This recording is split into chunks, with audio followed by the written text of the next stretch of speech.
half of Marcus lives.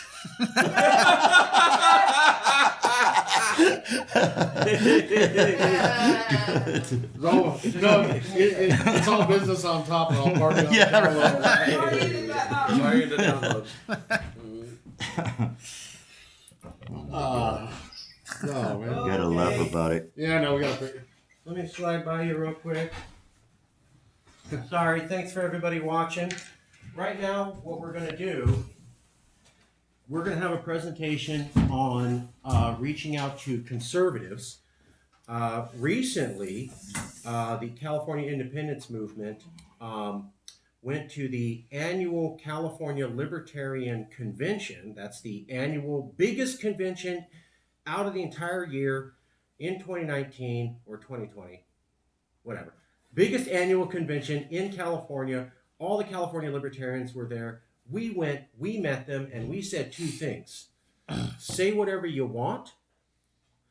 Lower taxes, lower regulation. We asked many people there. Candidates. We talked to staff members of the California Libertarian Party. We talked to random members of the California Party. And we said, is anyone here proposing a plan for 50% less regulation for all businesses and everyone, and 30% lower taxes while increasing revenue for infrastructure? That's a hardcore Republican, hardcore conservative, whatever the right term idea is. Is anybody in California proposing that? No, is what they said. And they go, have you ever heard of a lefty group propose it? No. So I guess we're the only one you've ever heard of doing this, and we're the only ones in California talking to a bunch of conservative libertarians with a real plan for providing liberty and reduced regulation. Think about that. The super lefty calexit group is the only plan in town to reduce taxes and reduce regulations, and we're doing a better job with a more realistic plan than conservatives themselves. But before we do that, I want to point out that we are in Vangar. Vangar is the name of this land. It belonged to the original people of the who populated it. We recognize that. And I also want to point out, this just came from the audience. Thank you very much.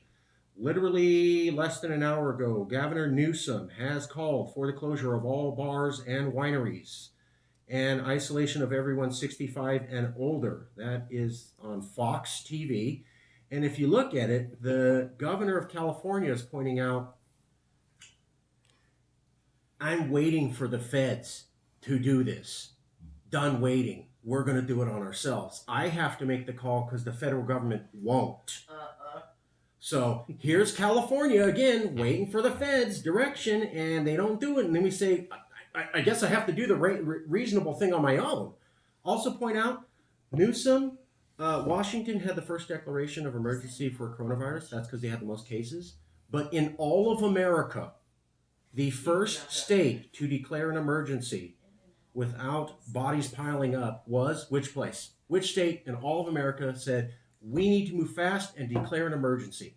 Let's see. Who moved quickest in all of America? Possibly California. It was California.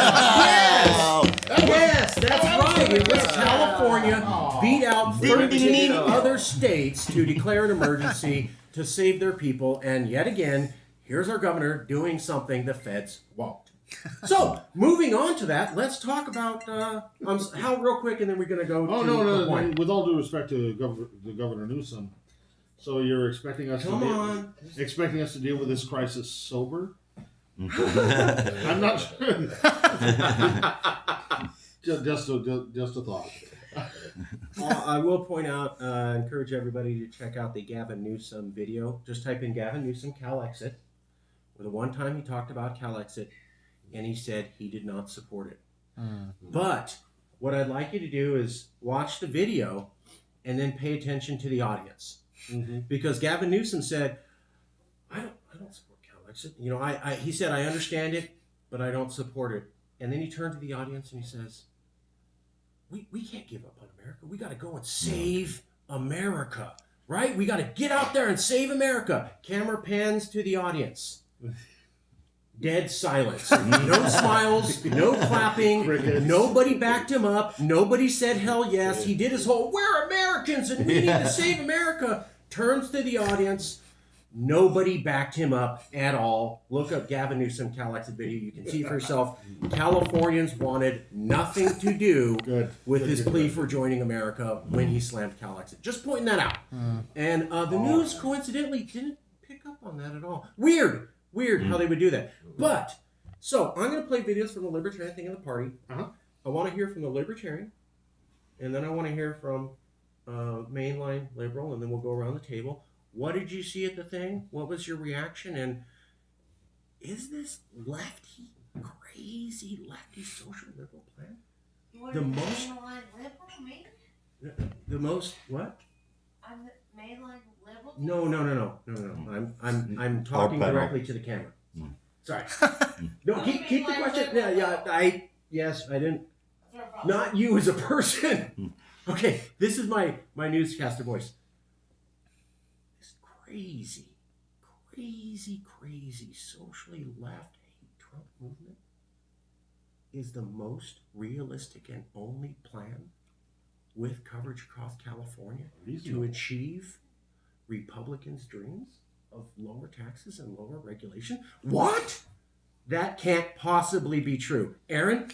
Well, I mean, when we talked to Adam Kokesh, who's running for president, or was at the time, his policy plan was he's running for president of the United States on abolishing the United States.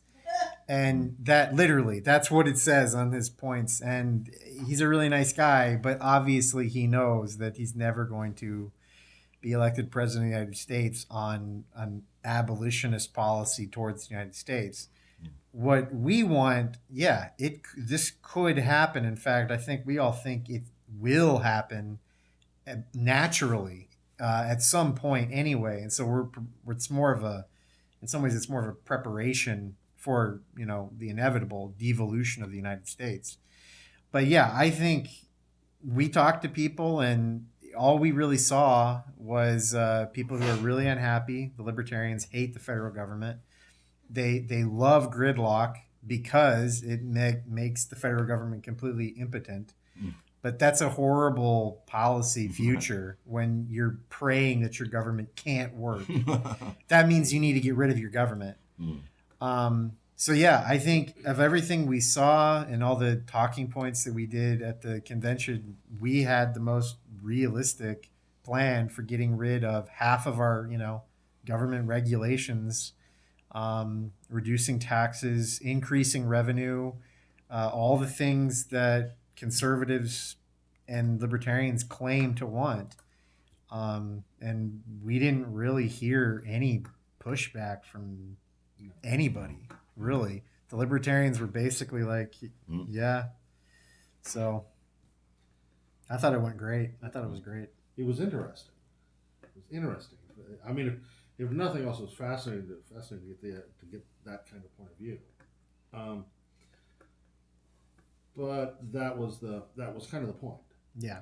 To be there to talk and to listen, and to find areas where we actually do have some places where we cross.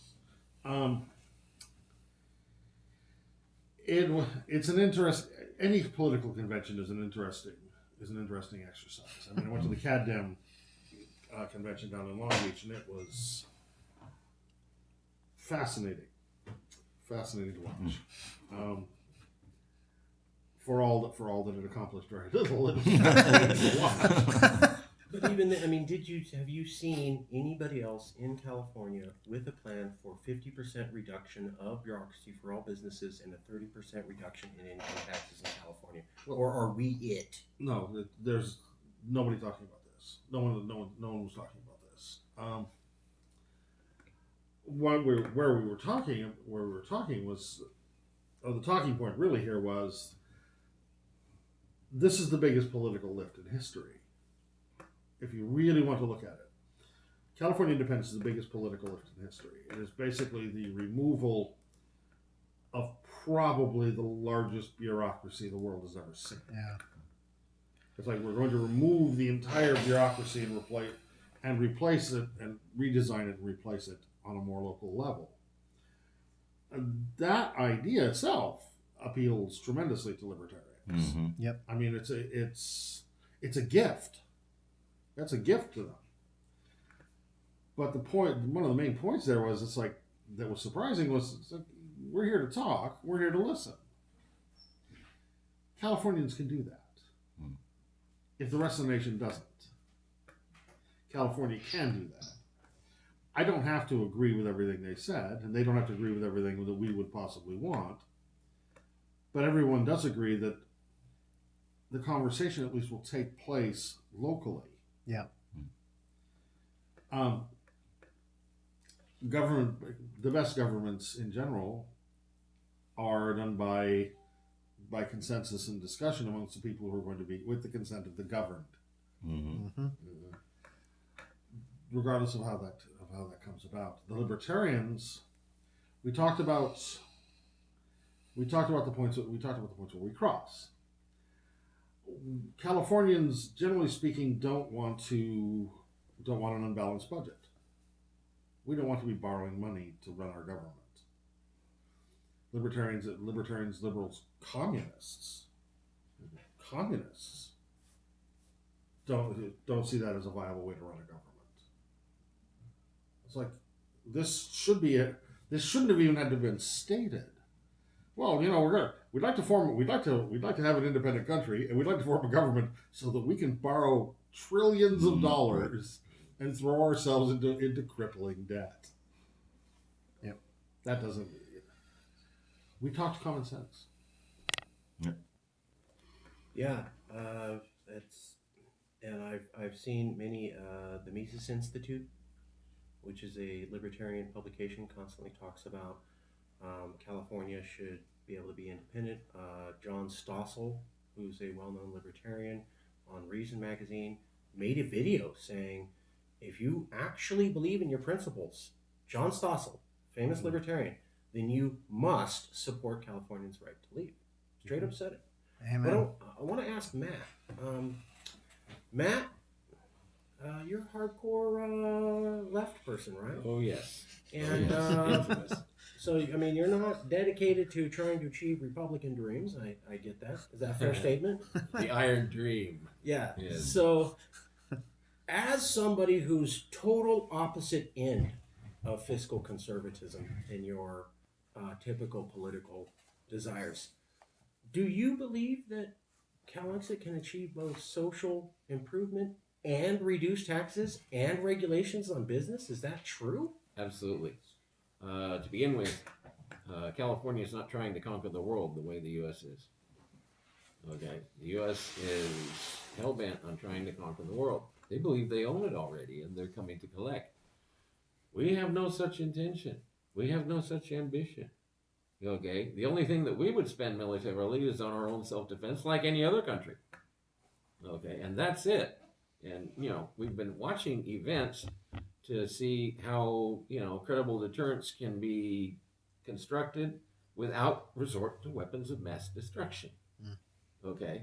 We just saw it well done by the Iranians. And we're studying that. So we're not looking to conquer the world. And we won't let the Americans, they already conquered us. They conquered us in 1848. We're trying to get out of that. Okay, so that was a straight up conquest. But we're not the only ones trying to get out from under. Okay, we have over 200 indigenous nations. The only jurisdictions that have prior sovereignty here. And they're trying to get out from under too. Okay, so we have been fighting alongside our indigenous people since before that flag was flown by our independence fighters. It was the same people. It was the exact same people. So federalism, yes, we're in favor of it. Okay. And I'm speaking as a Marxist here. Absolutely. Not only are we in favor of federalism to restore our sovereignty and indigenous sovereignty simultaneously, also we, unlike social democrats, are very critical of bureaucracy. That was the original beef that Marx and Engels had with the Social Democrats of their day, was bureaucracy. Because they're saying, what is bureaucracy based on? Where does bureaucracy get its power? It gets its power from the necessity of the vast majority to sell power over their work for paychecks. So you haven't escaped capitalism. Okay? You've just gone from a market-dependent capitalism to a state capitalism. So we're very, we're all against bureaucracy. We are for democracy. Well said, well said. I want to answer a question from the audience. Kiki? No. Okay. So, I do want to point out, here is Michael Bolden, a well-known libertarian, sitting next to Aaron Gleason. I know the video's not as clear, but there's Aaron, there's Michael Bolden, there's me, and here's Michael Bolden, libertarian, saying, you guys are right. Calexit is the only group in town with a real plan for that dramatic a shift in libertarianism. So now we got Adam Kokesh, we got Michael Bolden, Aaron Gleason, we got meeting at the California Libertarian Party, and this is all what they're saying. Interesting. Daniel, real quick, I want to ask you, you had been on some conferences talking to conservatives in other American states. Did they find that California having the right to leave fit with conservative ideology? Is that what you found talking with them? Completely. Completely. This is a talking point we could agree on because of actually different points of views. But we could come into agreement when it came to California leaving. It was the whole conversation was about that. We asked them directly, would you be in favor of letting California go? And the responses were a little bit more abrupt from red state conservatives, but they were very friendly and said, yes, we would love it because, you're basically a pain in our ass. We could do better on our own. So, and we said, would you feel like you've been let down, that now you can't function as a state if California leaves? And they all said, no way, we will function just fine. That is the most ridiculous thing we've ever heard. Please leave. We have no problem, and we believe that states, on top of that, should be able to decide their fate and to secede, and not just California, but other states that are not happy with the union. So we got very positive feedback for different reasons. They want us to leave. We want to leave. So we came, to that commonality of saying, okay, it's a win-win situation. You want us to leave. We want to leave. Where's the argument? We just took out an argument right there between, far right and the far left. Right there. You have nothing to agree. Once they say, yes, we want California out, and we say, yes, we want to be out, where's the argument anymore? And stuff. And so we talked to about like 13 people that are active in conservative chat rooms and websites and experts. And they all, not one of them, disagreed with that point. That they would be willing to tell even their members to say that that's beneficial, that California leaves, we would do better, and so we get a great response. Now, going back just to the Libertarian, because I was there also, convention, it was like Hal said, very interesting and eye-opening, because we had no clue. We were telling Marcus what to expect. Were we gonna get because we've been knocked down by conservative, but even Californians, even worse than some conservative. The Californians will go, what do you mean independence? Are you going to leave America? Just like Gavin Newsom said, you're going to leave them, they're going to be dependent, we need to fix America and stuff. So we get that from Californians all the time. So we said, we're curious, libertarian, we never really taught to. And my impression, we set up a booth, and there were quite a few booths. And our booth, people were the most interested in our booth. They would pass by, kind of like reluctantly looking, independent California, what's that about? They wouldn't come up, and so we'd go, come on in, talk to us and stuff. So they come, and then We tell them what we're about, and they sit, they sit and listen. They were very, very polite. And then they'd get into a discussion actually with smart talking points on their end and all that stuff. So they got to discover us, what our views was, and we got to discover them. And I mean, there's not one person. Even I remember a few people that would walk away and say, "No, we're the Independent California." That doesn't go, and would go, "Are you Californian?" Wait, first of all, are you Californian? A lot of them were not Californian that said that. But when I got the Californians to say that, they go, "Yeah, I'm Californian." And then they would come and talk and go, "Yeah, that makes sense." At the end of the conversation, that makes sense, yeah. And then they take a card and then they'd be interested. And we got only a positive response, very, very, mild crowd that was very open to new ideas, which was very surprising for me because I really didn't know, especially, I know you don't like being called like a libertarian conservative, but you'll give me a better term of that, but especially on the spectrum of the more conservative libertarians, they were that open to listen to us. So that's my point of view. And on that thing, I just want to ask you, what would you like to be? Well, Called? I'm a conservative, but most libertarians hate the label conservative because I don't want to go through the whole history of American libertarianism, but there's kind of this there's two kinds sort of now. There's always more than that, but there's basically two kinds. One of them are the Rothbardians, and they're basically anarchists, literally. And they don't believe that the state has any moral basis to do anything. They want to abolish government completely. Those guys talk about secession constantly. They love secession. And then you have the social libertarians, which actually really like having a strong state, whether they admit it or not, and they often don't want to admit it, but they kind of like having a strong state to enforce their ideology upon dissenting people. So I have no problem with the term conservative. From an American conservative perspective, libertarianism of the more Rothbardian kind, sort of a soft anarchism, like a minimalist state, is very much a part of, I think, the American conservative political tradition. These things can all be parsed in bizarre ways. But yeah, I'm a conservative.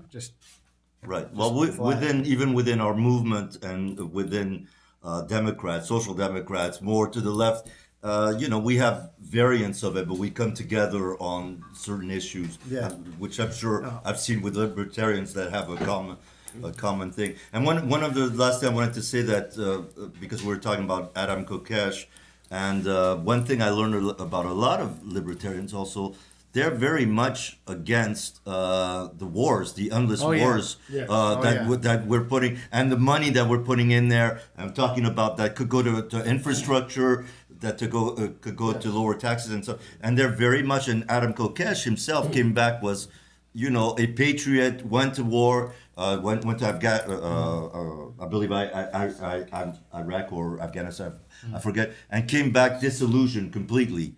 And that's why he wanted to run for libertarian stuff, because he actually saw, the damage of war after seeing that it had no purpose whatsoever. That what he had been told all his life and this was wrong when he saw it firsthand. And so that's something we have as Californians and as libertarians and as Democrats, social, whatever, we all have that in common. The military is a huge thing. And what is the military in the United States? It's 45%. I mean, the budget is basically huge. Everything. We can't do anything because of that budget. That's why California's in bad shape in the first place. So I just wanted to point that out, that common value of already the military, and like we just want to be able to protect ourselves as Californians. But that's it. Just like Canada, just like we want to be protected, but we don't want to be imperialistic. That's not the notion. And the U.S. is imperialistic.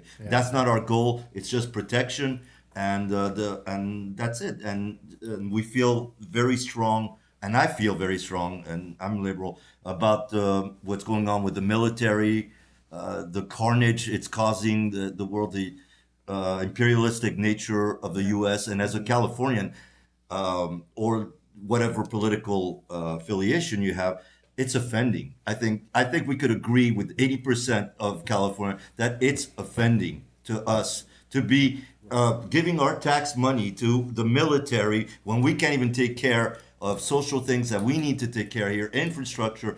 It's really it's a slap in the face every time we go and bomb Iran or go get into another war and stuff. And so just that for independent California. Imagine getting out of this military imperialistic regime. Industrial complex. Yeah, regime. What a weight from our collective shoulders that would be for California. And I put that I need to say something real quick, then I'm going to kick it over to Hal. Number one, F.H. Buckley's book, American Secession, former speechwriter for Donald Trump, professor out of George Mason University, mentions Yes, California specifically by name. Wow. In his book. Yep. He mentions only two people by name. One is Don Livingston. Don Livingston at the Abbeville Institute, which hosted a speech by Yes, California, and also me. Mm-hmm. And on page 19 of his book, he mentions that. And hardcore Republican, former Trump writer, says, and I know you read the book, Aaron. It's an excellent book. Go buy it. Seriously, it's short. It's perfect. Yeah, but he's Who wrote it? F.H. Buckley. Okay, Buckley. Yep. And so he says, Attorney. hey, if California was independent, you, besides being a donor state, if you just cut down your military spending to be normal, you would have so much extra savings, you could fund single-payer health care instantaneously with no rise in tax money. That's from a Republican. Yep. Second point I want to make is Daniel was pointing out that when he talked to Republicans in 10 different states and asked them, is it against your principles or is it with your principles that a state be allowed to vote? They all had to say, yeah. So we have Republicans in 10 states who don't know each other saying, yes, it is very conservative that you want to have the right to have states' rights and leave. And then we have libertarians in California saying, yes, yours is the only plan for lower taxes and lower regulation. So that's kind of a ubiquitous, universal blessing by conservatives, libertarians, Republicans, right, whatever you want to call it, that, yeah, you guys are super social lefty, but damn, you're achieving our goals on fiscally. One last comment. This is the speech. Gavin Newsom rejects calexit. Gavin Newsom rejects calexit. Gavin Newsom rejects calexit. California needs to step up. That's what it says. I'll let you watch the video. It's 2 minutes. This is the face of Californians after Gavin Newsom said, we need to help America because there are people and we can't abandon America because we're Americans and we need to help America. You'll notice this face of Californians. Let me point out, this man looks down.